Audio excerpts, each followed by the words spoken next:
On today's 143rd episode of The Thriller Zone, we welcome Sunday Times bestseller Lucy Clarke, author of The Hike.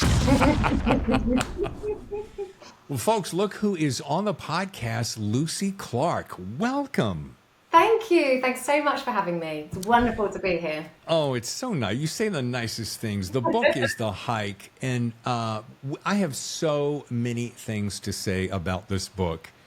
And man, just so much. I've got notes everywhere, and as anybody who watches the show knows that I love to mark things up, and I'm gonna kick off the party. Great. Hope you don't mind hearing my scratchy little voice do some reading in just a moment. I love it. Okay, fantastic. I'll settle in. Well, first of all, it is the book. The Hike it's more, as I learned, more than just a hike. So we're going to get to that, but I'd like to know, how are things happening on your side of the world? I realize that you're ending the day as I'm beginning mine. That's right. So I'm on the south coast of England, on a beach town called Bournemouth, which is where I live. So actually, it's a little bit hard to explain this, but I spend my summer in a beach hut, which is where I write. Mm-hmm. I'm not there now. I don't have Wi-Fi there. That's exactly why I go there to write. So I've just cycled from our beach hut back home to my office here, which is just a 10-minute cycle through a lovely nature reserve, to do this recording. And then I'm whizzing back down to the beach hut after this. So that's hard to kind of put that in everyone's mind, but that's where I am and what I do. Well, I share one thing with you. I'm about 1.5 miles from the beach. Oh, lovely. Perhaps not quite your kind of beach, but it's San Diego, Del Mar area. And I'll tell you, I like you, find so much inspiration and calm all at the same time near the water, right? Yeah, absolutely. It's just headspace right there. Yeah. I want to shoot out of the gate with this, because one of my favorite guests on the show, and she was on, I can't recall exactly when, Sarah Pierce, said some lovely things about you. Oh, that's very kind. And in the press, she goes, a taut, compulsively readable, and elegantly written thriller. And I thought, she nailed it.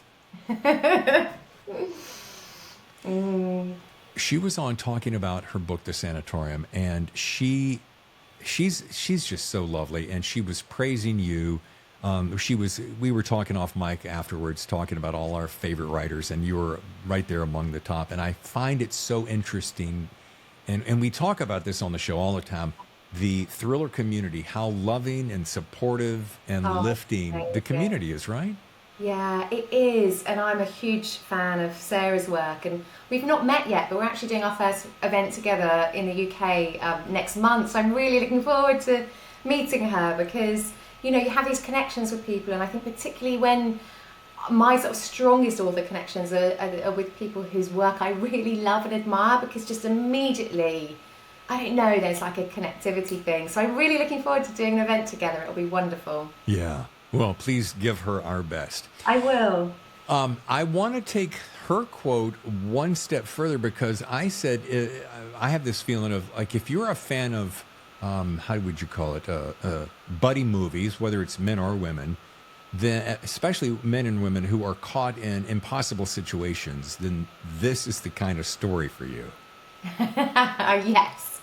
Because you think, oh, it's a nice little hiking story. It's a bunch of gals. Matter of fact, how about you give me the elevator pitch, and then I'd love to expand on it, because I don't want to give anything away.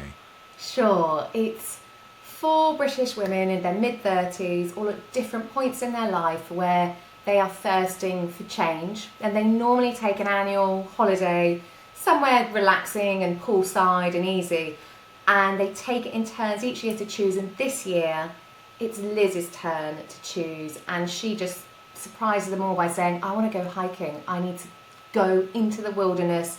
I need you guys with me. And they are all non-hikers, and they're just like, can you just do something a little bit more easy? And so they set off, and things don't go to plan, and that's where it takes us into deep Norwegian wilderness. Things don't go as planned. Yeah, I would say that's a great summation of that. And You know, I found your writing because I'm brand new to your material, so Sure. I apologize for not having read all of your books, but I'll put them on my list. That very, very long list, no doubt. But there's no, absolutely. I think when you've got a big old backlist, it's so lovely when someone sort of discovers you later on. It's lovely. Yeah. Well, what I found, I was expecting, you know, I tend to go into books with very little expectation. I don't read, I often won't even read the blurb. I just want to go completely surprised. Of course, I have to know it's a thriller, and your publicist and agents and so forth talk to me and make sure that, you know, this is a thriller and la-di-da. And then, so I have very few preconceived notions of what I'm going to expect. So part of my point is I was reading this, and the prologue kicks off, and I wanted to say to you, and it's a compliment, trust me, Yeah. that you're as much a poet as you are a thriller writer. I take that as a huge compliment. Thank you. Thank you. And here's why. Listen to this is just the first paragraph, so bear with me a second. Her body lies broken on the mountainside. It rests on a bed of dark rock, a thin pillow of green lichen beneath her cracked skull. Her irises hold the reflection of the sky, clouds traveling across unseen pupils. Her face is undamaged, almost unnervingly so. Her skin pale and clear. The breeze carries the scent of earth, salt, blood. It toys with a wisp of hair at her temple, then worries the collar off her top. Other than that, she is still. Bam! And as they say, they're off to the races. It's so lovely to hear, you know, my words read aloud, actually. I'm not sure I've almost heard them read by someone else. And it, yeah, and you know, you craft a lot and work, and it's nice when you're, you know, I haven't read back over the book for several months, and it's nice to hear, lovely to hear. Well, thank you. And you know, the descriptions are beautifully written. They're startling. Right about the time you think, oh, the girls are going through the woods and they're in the forest and the birds, and all of a sudden, it's the way you plant these little. And there's a guy standing across in the shadow. What?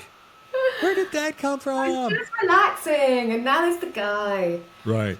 Do you know, I love when I read, because I think what you do when you read, I highlight all the time, and I'm always looking for, I'm self-taught, and I learn through brilliant writers, you know, how they craft books. And one of the things that I've noticed in fantastic writers, and we were talking just briefly about Megan Abbott, who was on the show recently, and she does this fantastically, and I call it just the shift of the lens. So you are focused on a scene and you've created it beautifully, but just that sort of camera angle just shifts enough to see, I don't know, it might be a flicker of eye movement, or it might be the presence of someone, and it's that really tiny moment that can be so easily missed, but it just holds such a lot of tension. And for me, writing thrillers, tension comes from emotional tension, and I'm not interested in those like, who's behind me running down the street, pacey. I just want that moment where like I am in the character's world, and there's just that shift of the lens and you get a chill. That's what I love. Yeah, the chill. And shift of the lens, that's a great way to look at it, especially if you're a cinematographer or a photographer, as I know you are, even if it's in the selfie mode, because I stalked, looked, browsed, researched, I did homework on your Instagram account. Homework, thank you. And what I thought was interesting, I enjoyed seeing what I thought of snapshots of your life journey, and I was taken not only of the beauty of the surroundings and the beach and the friends and family, but there was almost and I actually wrote this down, it was an unspoken sense of feeling of adventure in nearly every photo. Oh, that's so interesting. Yeah, it wasn't just oh snap, look, I'm here having some ice cream and a coffee. No, it's everything on your Instagram. It all feels like an adventure, and it made me think, I wonder if that's how Lucy sees her life, like snapshots of imagination as she crafts her stories. That's a really interesting way to look at things. And I think my husband and I and our little family, we've got 2 young children, we are what I would describe as being very lifestyle driven. So we've always put that above anything else, above financial goals or career goals. It's what lifestyle can we create together. And we love to travel. He's a professional windsurfer. I, surf and hike and paddleboard, and just we love outdoors things. And so I think we're always looking for, we're not big adventurers doing grand scale things, but I love finding the adventure in the kind of day to day. Yeah. Well, that's very obvious and evident. And I think it's interesting that nearly all of your books have to do with either a romantic getaway or an exotic island or these fjords, the mountains, and it's just fantastic. And so I thought, I wonder, do you, Lucy, do you get a chance to go to all these different locations to serve as your homework? My homework is the very best part of this job, and yes, I make it an absolute, requisite that I must go to any place I write about. And my novels are all set in far-flung places: the Philippines, Tasmania, Bali, Norway, Greece. And I have been to all of the places, and I'm working on a novel set in Morocco. So this year we went out to Morocco on the research trip. And it's a really, I joke because of course it's just a glorious part of the job, but actually it does feel very fundamental to my process, because place comes first for me in any story. So that is the thing that I build the novel around, is a sense of place. So, the hike, Norway, I'd never been. I wanted to set a novel in the wilderness. I'd seen and read lots about Norway, and that was it. We decided, let's do this. Let's put on our backpacks, pack tents, hiking boots, and just off we went into the wilderness. And it was, brought the novel to life for me. Well, and it really did for all of us readers, because it's interesting, all these tiny little things you'll do. Like there's this one scene where the girls are in a tent and a storm is blowing in, and someone made the bad call of not telling the other girls that the storm was coming. And it's the way you describe, and anyone who's ever been camping before and been inside a 2-person tent and have the way that it kind of sucks in on you when the wind is beating against you and the way it hits your face. All those tiny little details, without being laborious, were so interesting, because I just instantly, it was like watching a movie. I was instantly there. I felt the rain, and there's one of your gifts for sure. Oh, good. Thank you, David, because I think I have a note on my manuscripts often at the top that's just as like the 5-point star of the senses, making those vivid details, because sometimes in a thriller you're asking a reader to suspend their disbelief in part when you have these kind of big plot points happening. And I think the way to do that, in my opinion, is when you're grounded in place. So to kind of have those kind of vivid sensual details about a setting, you can then get away with maybe needing to stretch that suspension of disbelief a little further. And I think that's, that I always come back to, like, get the fundamentals, drilled down, and then you can have fun with going a bit wilder with the plot. And this is the perfect place, because my next comment was about in the hike, that the forest and the river and the entire ambiance and plays as serene characters even amongst the impending danger, and each one of those elements seems to take on its own life, so that I say this probably too often, but that the environment, your setting, becomes its character itself, and all of a sudden that character of place feels as important as the character speaking the words too. Yeah, I think that for me, I love writing setting, and I think when it becomes such an integral part of the plot, that it is lovely when it feels like a character. And you play with in any thriller different strands of tension, and you've got the tension in the hike of the women themselves. Is this friendship group going to make it? Are they going to implode? Right. Is the threat from when they set out, they have a night in the lodge at the beginning and they meet a host of other characters, you know, what kind of cat amongst the pigeons stuff has gone on there that's going to follow them on the trail. And then you've got, of course, the very natural tension that is there from nature itself and the landscape. And I think there's so much to play with, and it's kind of just pulling on those different threads and where do I want to lead the reader and which ultimately is going to be the thread that undoes them. Yeah. And undone they do.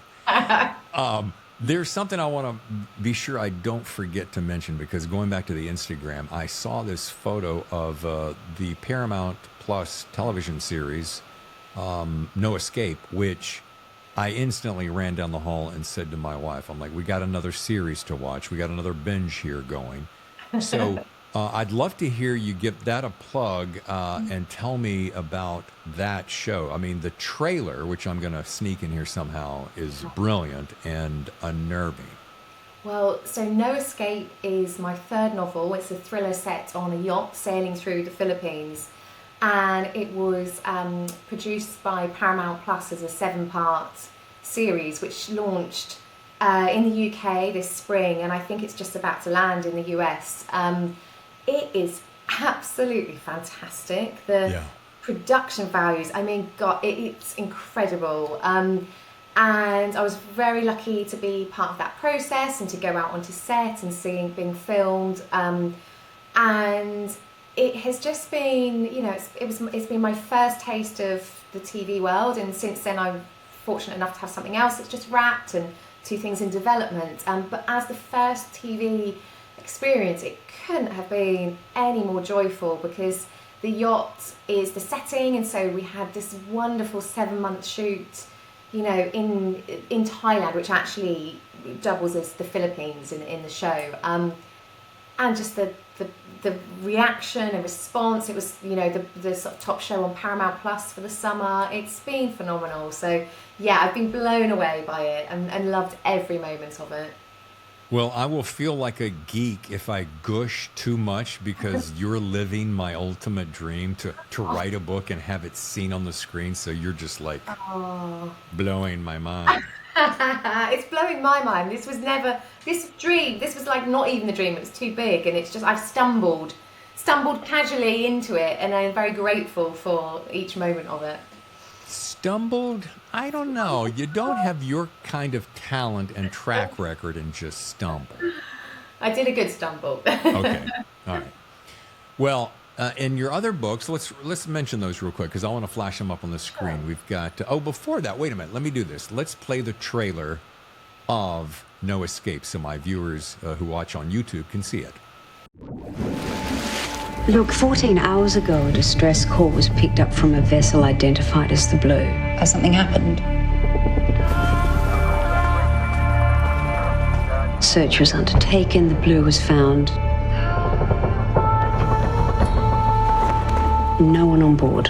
What's happened to them? That's what we're trying to find out. Well, maybe we should move on to the boat itself. Safety standards.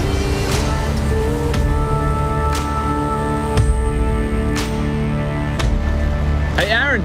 You've got visitors. Start there, shall we? See how we go. We're in the Philippines. Why? Why are you? I'm running away. Aren't we all? Guys, there's a weird light over there. Better check it out.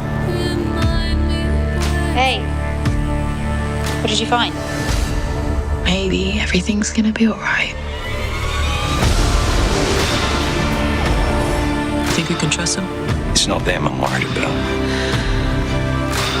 We need to move this boat. The cops are searching boats. I don't even know what you in it. John! It's gonna be fine. It is. We can't run away forever. What are you after? I don't know. What are you doing? Hello? Can you hear me? You recognize the voice? We're in trouble. Will you help me? No. Can you hear me?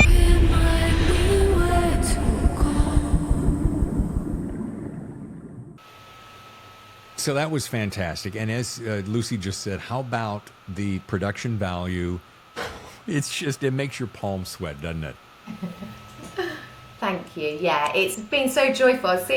Going to the premiere of it was just, oh my God, just, I'd seen it throughout the editing process and been on set and everything, but just seeing it on a big screen with everyone for the first time properly was just, I was just sat there like, I still can't believe this. Yeah. And the book was called The Blue in the US, correct? That's right. And in Okay. the UK, it's No Escape. And so they've gone with the UK title for the show. But that's right. It's out as The Blue. I like No Escape. It's infinitely more thriller-esque, don't you think? Well, exactly that. But The Blue is the name of the yacht that it's set on. And it has quite a soulful feeling. And so I think that readers typically prefer the name The Blue once they've read the book. But for Paramount and the TV world, you're absolutely right. The Blue doesn't tell you anything. And you need it to be identified clearly as this is a dark thriller. And No Escape does that. Yeah. The Blue, it might as well be saying The Boat. Yeah, exactly. Yeah. Anyway, all right, so your other books include One of the Girls, The Castaways, You Let Me In, Last Scene, No Escape, A Single Breath, and The Sea Sisters. And what I sensed from that, doing research and reading blurbs, is I got this resounding theme, and tell me if I'm on point or I'm off base, kind of vulnerability, quiet danger, and all these places of epic beauty. First of all, am I on point? And second of all, where do you suppose all that comes from? I think you are on point, and I think the thing that perhaps also connects them is I love exploring female relationships and dynamics, whether that's sisters or friendships. And I think for me, I have a note on my pinboard which says, and I've had it up there since I was an unpublished author, and it took me, a couple of books before I got published, and it says, write the type of book you want to read. And that's exactly what I have done and I'll continue to do. And I think as I've journeyed through 8 novels now, what I'm writing, it's the similar, it's all about place and relationships, but the things that I'm kind of experiencing in my life, like becoming a mother and just different as I'm growing. My first book was about backpacking in your early 20s, and now I'm kind of writing more to do with my own stage in life. And I think I love that sort of journey because it keeps it fresh for me. Like, I'm experiencing new things, and then I love exploring on the page. Well, it kind of begs a question. A writer, talented writer, Erin Flanagan, was on the show recently, and we joked about how she and I, during the conversation, felt as though we were on one another's therapy couch. And how it appears that us writers, we tend to try to work out our internal demons on the page. And so I wondered, as I was reading this book, and I thought about you, and I'm looking at the family, and it's so idyllic and so beautiful, as often social media does. And yet this torment of story is going on. So I thought, do you feel like you're working out issues, perhaps in your subconscious throughout these books?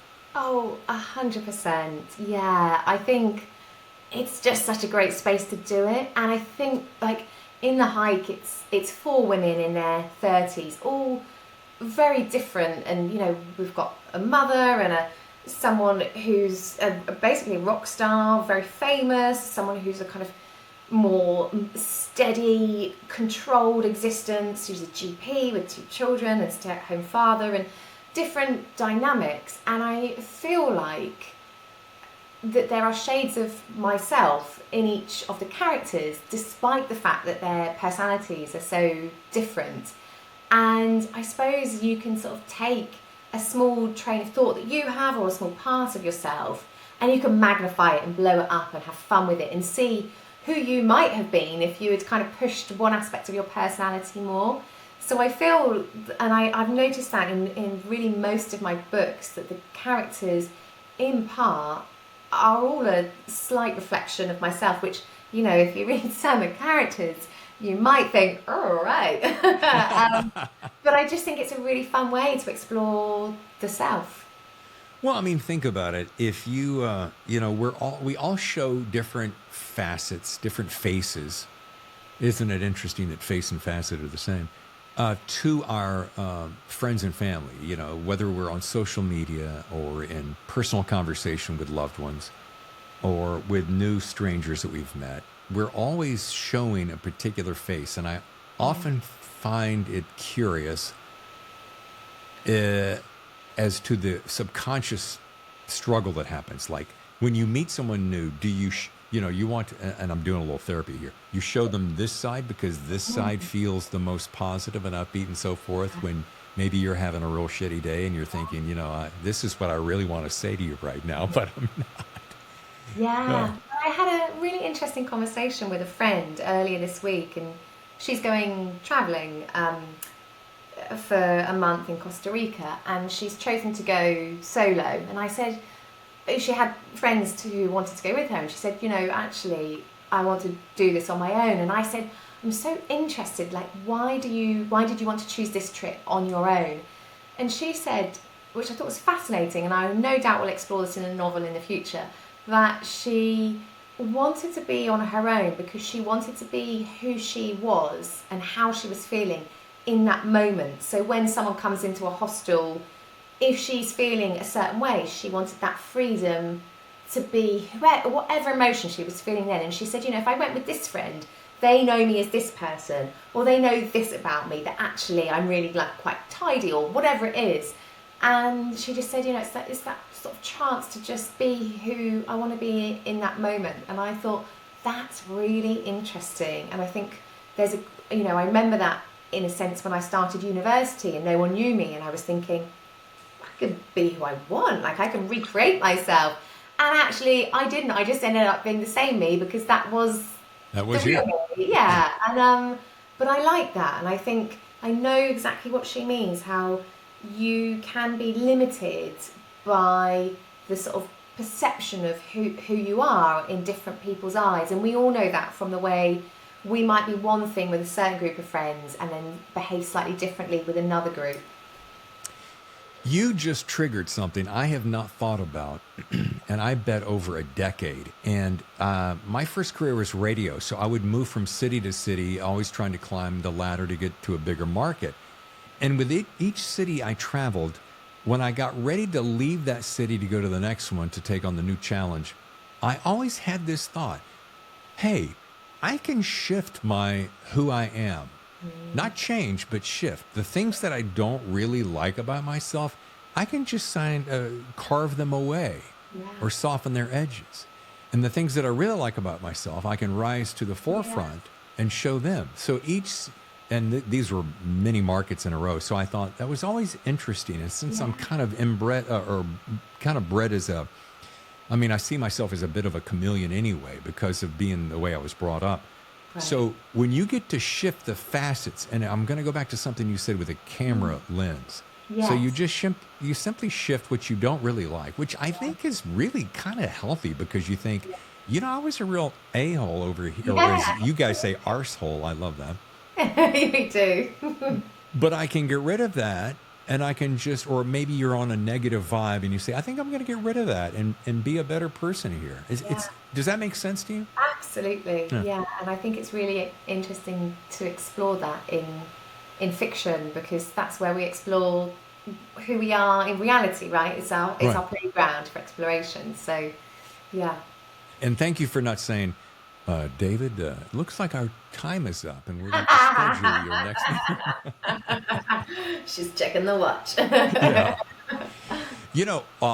One thing I really loved about this book is the multiple viewpoints. Again, and back to your lens thing, and or maybe better yet, call it alternating perspectives between your four main characters. And I know it's a popular tool these days, so that you get multiple insights in the same similar story. What drew you to this storytelling technique? And because I'm not super familiar with the other work, do you engage that technique in your other books? So what drew you to that technique, and why do you suppose it works so well? I think in my previous books, I've done lots of different things, but in the book before this, One of the Girls, I also used the technique of multiple POV, and I really enjoyed it. I love being able to step into each character's shoes. And I think it helps for me get in my character's headspace much more quickly. So I think earlier on in my career, a character really took a long time. It was draft after draft before I'd finally feel like, okay, I actually know my character now.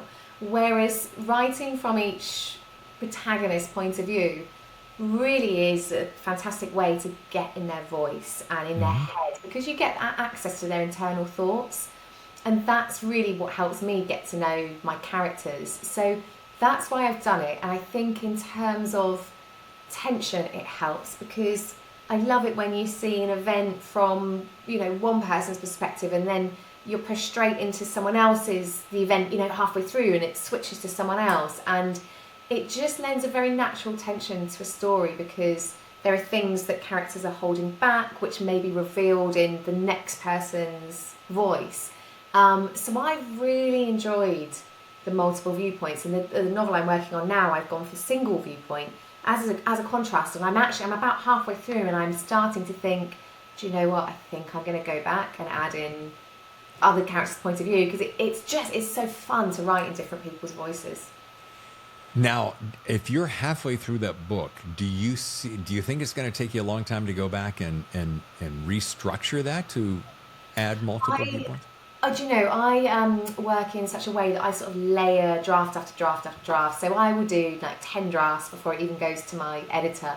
So no, it won't. I write a lot in what I call free flow. So it's just like bad writing, bash it out to get the story down, and then sort of go back and layer and layer and layer and layer. So yeah, my really early drafts, you know, no, I wouldn't show them to anyone. I call them the dog draft, because I wouldn't even show them to like my dog.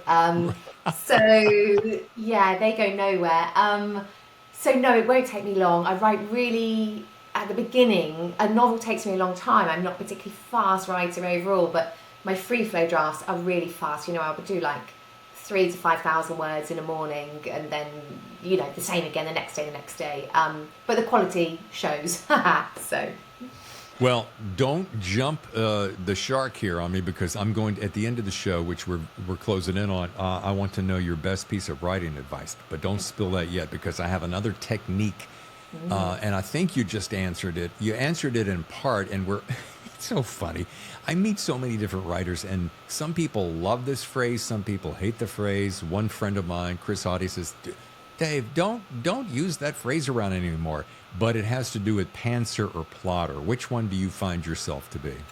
I am the sort of annoying author that sits in between. So for different books, I do different things, and my process is not a set thing. So for example, in One of the Girls, my previous novel, I spent 2 days planning the real basics. You know, it's 6 women, it's Greece, it's a hen weekend that goes wrong. And then I started writing, and I just didn't know who was going to die or who was going to be the murderer, but just wrote it. And so that was a wonderful, for me, experience, because it happened very quickly and fast, and I just felt really like impassioned. And then other novels, I can sit down and plan, and then go off course, and then have to come back and replan. So I just, every book is different, and I would love to have a process absolutely nailed. Like, I'm writing book 9, I should have, right? I should know how to do it. And every book just is a surprise. And, you know, you start one and you think, oh my God, this novel's going to be insane. And then you get a third of the way through and you go, it just doesn't work at all. What on earth am I going to do? And you can never really foresee the hurdles at the beginning. And I think that's a wonderful thing, because it gives you the excitement and passion and enthusiasm at the start when everything's open and possible. Yeah. But inevitably, with every book, there are always the big moments where you just go, I don't know what I'm going to do with it. Yeah. Don't know. And that's where experience is really helpful, and I recognise those moments. And that's when I wish I was a plotter, because I wish I had it all dialed down and I could look at a nice spreadsheet and go, oh yeah. But, you know, it doesn't work out that way for me. Yeah, and you know what? I've gone back and forth with this, Lucy. Over the years, I've like, I'm going to build a systematic schematic. Like, my wife is she loves spreadsheets and Word documents, and I mean, spreadsheets breaks me out in hives. But and I hate that. But when it comes to structuring a story, I'm like, oh, well, I've got to, if I don't know the roadmap, if I don't know how I'm going to get to where I'm going, then other times I'm going, you know what? I just want to run willy nilly and see what happens. And damned if it doesn't end up being equally successful in either one. So to your point, I don't know that it really matters if you have one specific, whatever. Hey, listen, you got 8 under your belt. You're getting ready to bang out 9. So you're doing something right, girlfriend. Something's working. Let's take that. Yeah. So let's maybe don't mess with the secret sauce. Yeah, let's keep that pure. So the interspersed incident. I'm going to don't ask me where I come up with these ideas. But I went, oh, that interspersed incident. Oh, you mean the inciting incident? You mean the thing that we can't talk about? Yeah, that one. It's so perfectly played, and it was giving us little snippets of what had happened recently or in the past, but not sharing exactly what it is. Can you share, and again, one more of your inspiration things, of how you craft that without giving it away too soon and without giving it away to our readers? Because people are going to want to pick up this book and read it, I'm telling you that. Yeah. So I have interludes throughout the novel from the perspective of a mountain rescue worker called Leaf. And I did a lot of playing around with these interludes throughout the drafting process. And I've done something with them that there's a reveal, which I can't say, that sort of shifts what we think has happened in quite a dramatic way. And it was really fun to play with, really difficult, incredibly difficult to get right. I wanted his voice in it from the beginning, and this was a very much conscious decision, because if you take 4 women and put them on a hike, and sure, things go wrong, but in the beginning you're doing your character work, you're getting to know them in their home lives, you're bringing them out to Norway, it's all jolly and lovely and they're all excited, and there's a few dark things happening, but actually in the beginning there's the tension ramps up as they get further and further on the hike. So I needed to, from a technical point of view, embed the novel with this thread of tension that we know something's going to go wrong, and I do that through this mountain rescuer's voice, and I can't really say too much other than that, but that was my intention. Fair enough. And I'll tell you something. It's the what ended up being my favorite thing about this book. Quick thought. It made me go, why aren't there more stories about gaggle of guys going out on adventures, right? Because there's a lot of books with gaggles of gals going out on an adventure, and I'm like, it made me go, buddy movies. I mean, buddy movies are basically that. But my favorite thing about this book was that way that you had that slow simmer until it reaches that rolling boil. I mean, it's hard to get that slow simmer. You're like, dun dun dun dun dun dun dun dun dun dun dun dun dun dun dun dun dun, and you're like, oh, here, no, it's not here. Oh, here, oh, it's right. No, not yet. And you're turning that page. Oh, it's no, not yet.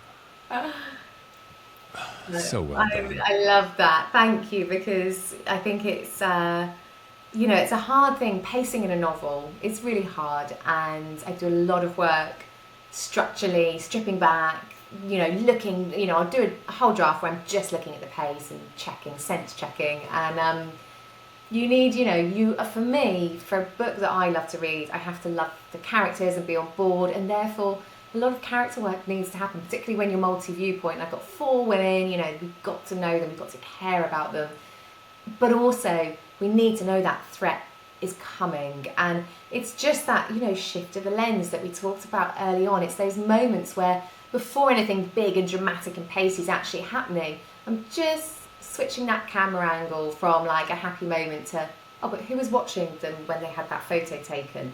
Those tiny things that just put us on high alert as a reader and go, well, do I need to be paying attention to that, or is it this thing that's happening over there? Like, oh, there's stuff. That's what I want people to feel at the beginning. There's this one moment that I just absolutely loved. One of the gals has gotten lost, misplaced. She's trying to find her friends. She can't.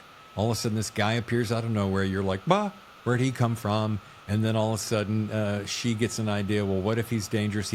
She picks up a rock, and he goes, "What are you doing with that rock?" "Oh, nothing. Just I collect rocks." He looks down. Yeah. You're a liar. The scene breaks. You go somewhere else. You come back. He's got the rock in his hand, and he's beaten something with blood everywhere. And I'm like, "Oh my God!" But it's not. Yeah. It's those moments where you go, "Oh, you tricked me." Yeah.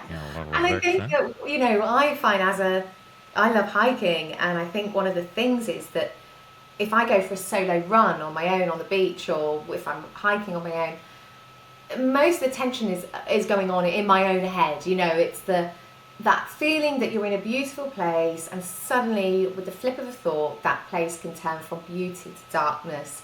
And that's what I'm always interested in, is just those tiny moments. We've got someone lost in the woods, and there's someone there. Is that person going to help her and lead her to safety, or is he a threat? And all of that stuff in her head, that's where the tension is. Yeah. Okay, we have done enough teasing to get my listeners and my viewers to go, okay, thanks, Dave. I get this a lot, Lucy, I get this a lot. Oh, so you're adding to my TBR list again. Okay, great. Just what I need. I already have one this big, and you've just added. Yeah. But listen, as we get ready to close, because I realize I've gone over time just a little bit, I want to know that best piece of writing advice. Now, you've laid some things out there for me that I think, I got a pretty good idea. I think I could stitch them together, but I'd love to hear, because I ask all my guests on the show, and my listeners love that closing question. What's your big secret? I always read with a pen in my hand, and that is my secret. I will underline when I'm reading a novel, whether it's a novel that I love or they don't love. I am reading analytically to think, why did I feel that emotion then? What have they done? Is it how they structured it? Is it the way they've created the character? Was it just a snippet of dialogue?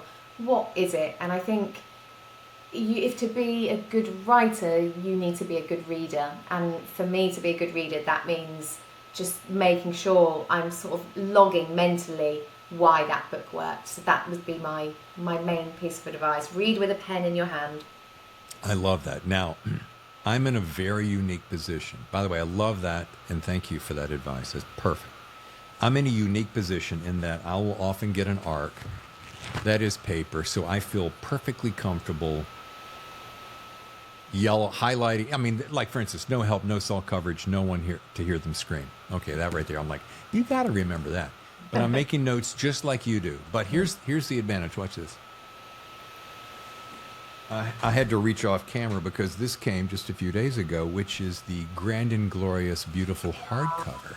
Yeah. Because this I hold in my little sacred special place, so that one day later, when I've gotten away from this show, this episode, I can look down and go, oh, there's a nice, clean, fresh copy for me to enjoy.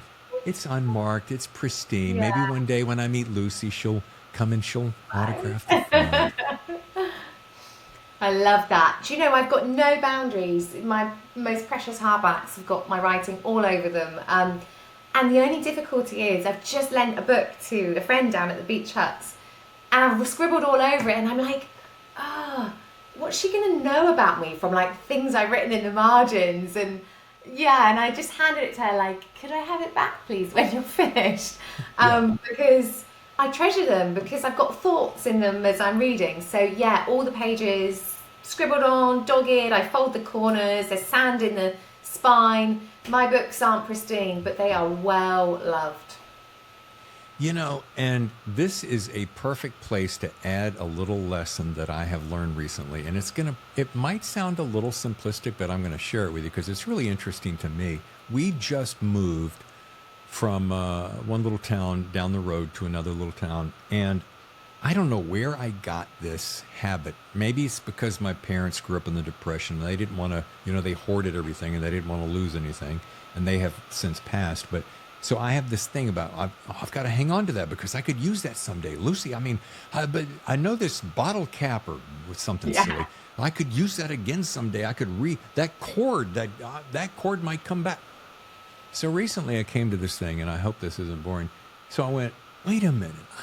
I'm not looking at this the right way. I need to look at this. This has served me. I have enjoyed it. I got the use out of it. And you know what? I'm just going to give it to someone and let them enjoy it, especially if it's something beautiful. Yeah, that's a lovely way just to let it go. Let and it to go. thank the object and just be like, we've had a good time. Yeah. Free. Yeah, you don't owe me anything. I've gotten all my pleasure out of it, and now someone else can. And one of these was my Weber grill, because I'm a big grill fan. Well, in this new place, I couldn't have a grill on the balcony, so I gave it away, and I was like, bye. Oh, My but think favorite. of how many amazing meals someone else is going to joyfully produce on it. Yeah, side note, the guy shows up, and he goes, oh my goodness. And he goes, this thing is pristine. I'm like, yeah, it's 7 years old. He goes, it looks brand new. And I'm like, you better treat it good. Yeah. Anyway, enough about me. Sorry about that little tangent. I liked it. This has been absolutely delightful, folks. Once again, the book is The Hike. You're going to want to read this. It's it does make me want to go back and, like, for instance, I'm going to see one of the girls, and then of course now Tammy and I are going to be watching No Escape on Paramount. But rock solid book, Lucy. Rock solid. Thank you. So pleased you enjoyed it, and thank you for having me, David. It's been lovely to chat. Absolutely my pleasure. And folks, if you want to learn more, go to lucy-clarke.com. Follow her on Instagram and Twitter, now called X, just like I do. And again, just you're as delightful and charming as I had anticipated, and this book is stunning. So thank you again for your time. Thank you so much. Your front row seat to the best thrillers. The Thriller Zone. With Momo and Popo.